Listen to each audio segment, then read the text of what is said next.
What's going on, everybody? It's Bulls Nation Station back at it again with another one, and it is time. It is when to go home. It is make it or break it.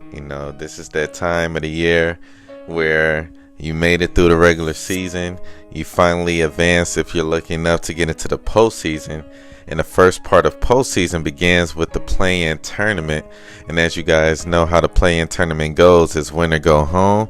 And it's about if your team can advance to the actual playoffs to play either the first or second seeds, in which this case would be either the Cleveland Cavaliers or the Boston Celtics.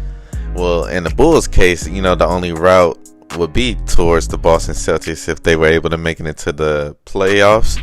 And so I'm gonna go ahead and talk about that. Definitely like this video if you're ready for this game tomorrow, and definitely subscribe if you're a true Bulls fan. And so this first matchup will be against the Miami Heat. And as you guys seen, as I put the in the title, this is a clash of styles. The Bulls are a fast-paced, running three-point shooting team, and while the Miami Heat are more of a half-court oriented, run the play and run the defense type of team.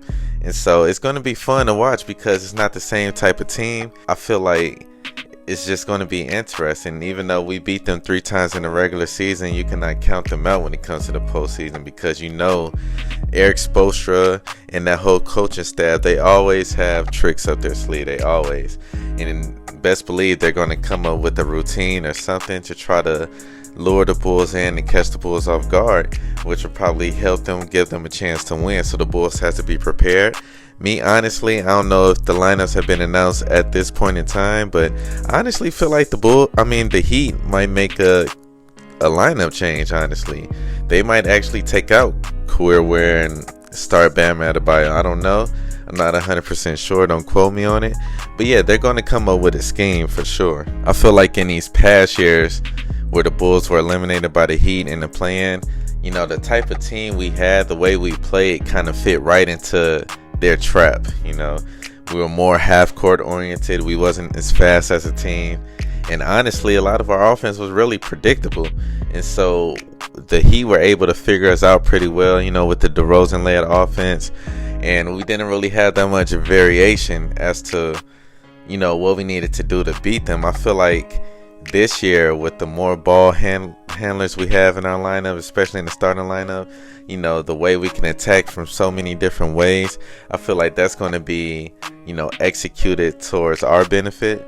And I feel like, we could have a good chance to do some things special, tomorrow.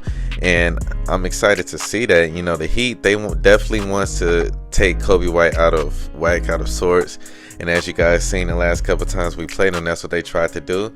And for 3 quarters, they did a good job. Kobe White didn't have the strongest game until he turned it up in the 4th quarter. And I feel like, they're definitely going to try to do that again by putting a bigger person to guard him. But I also feel like they're going to try to make an adjustment for Josh Giddey. And the cool thing about having 2 guys that could create and that could do damage in Kobe and Giddey, the other one could pick up for the slack that one person is not having. So, if they're putting those defenders on Kobe, Josh Giddey will be able to, dominate and make the plays that he typically does.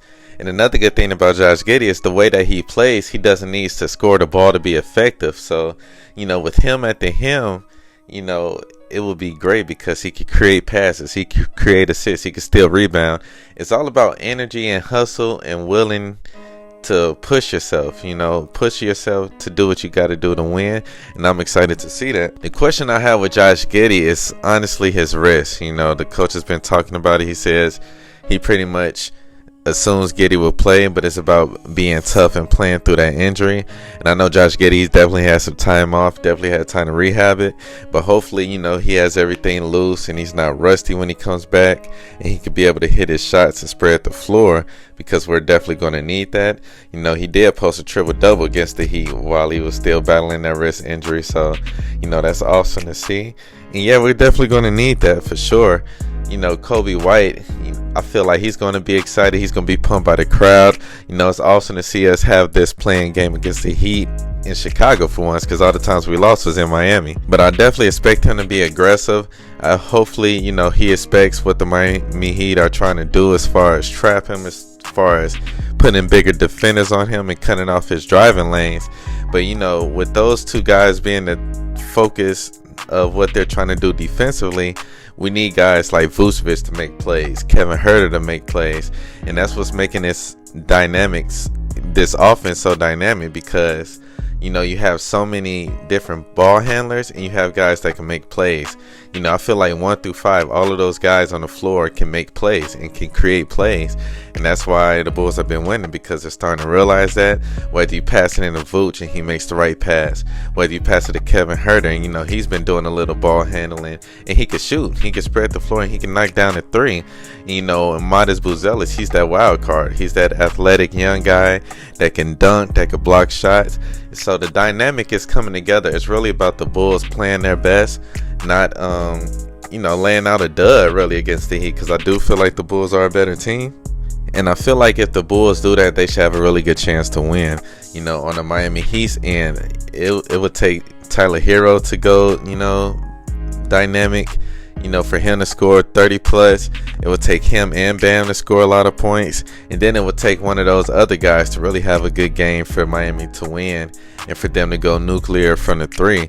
But if the Bulls can protect that 3-point line and we win that 3-point battle and a transition battle, I definitely feel like we'll have a good chance to win. A lot of these games have been close this past season, but yeah, anything can happen.